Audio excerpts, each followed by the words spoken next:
بگیر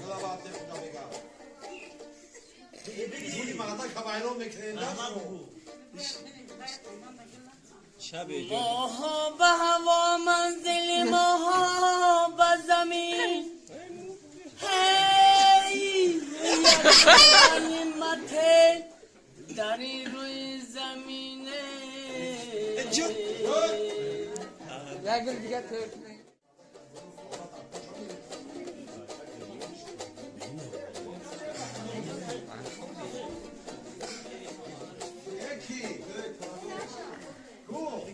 خاک توشا نه تن جور مگنوبت نکنه باید همه چی رفتن نگیرم یک کتلگم پای بته Aygıl da. باید تنپیر بخونم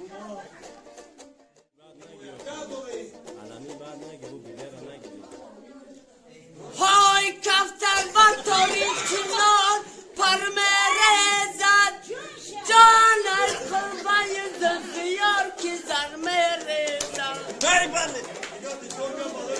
های اصلی تو بدخشانی ولی ایراقی جان دو بلبل سرگشته با هم آوردی همون جورهی جانم را بردن دل و جانم در چشمای خوش رو جانم سینه در خاک میمانم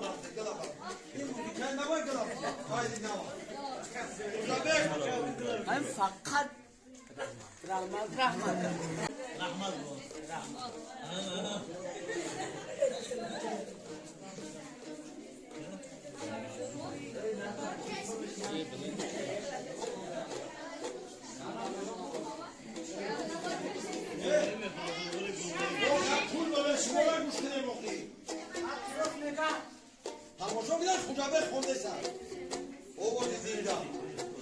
تو ساعت 12 را تو جور بکن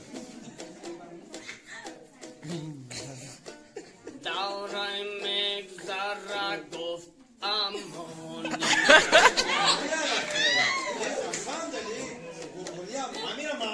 غنیمت گفت زندگانی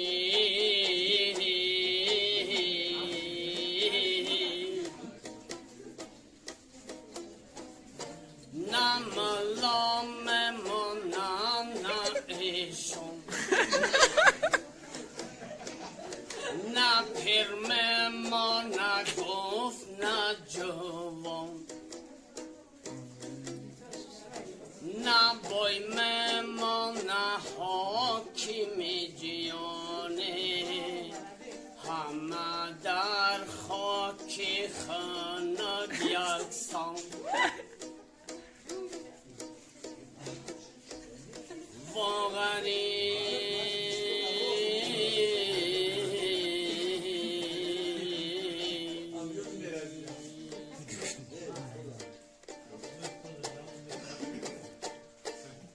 ای دنیا را چه جایی با حواس میبینم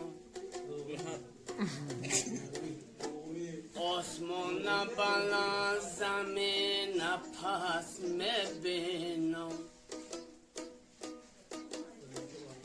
شیرانی بیان چجا شده میدانی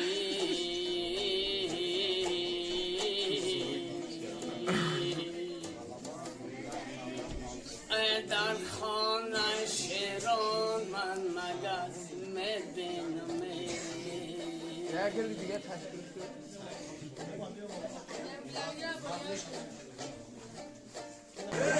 رحمت های نازنین تره با من خدا وردی جانکم بینگر کیه کجا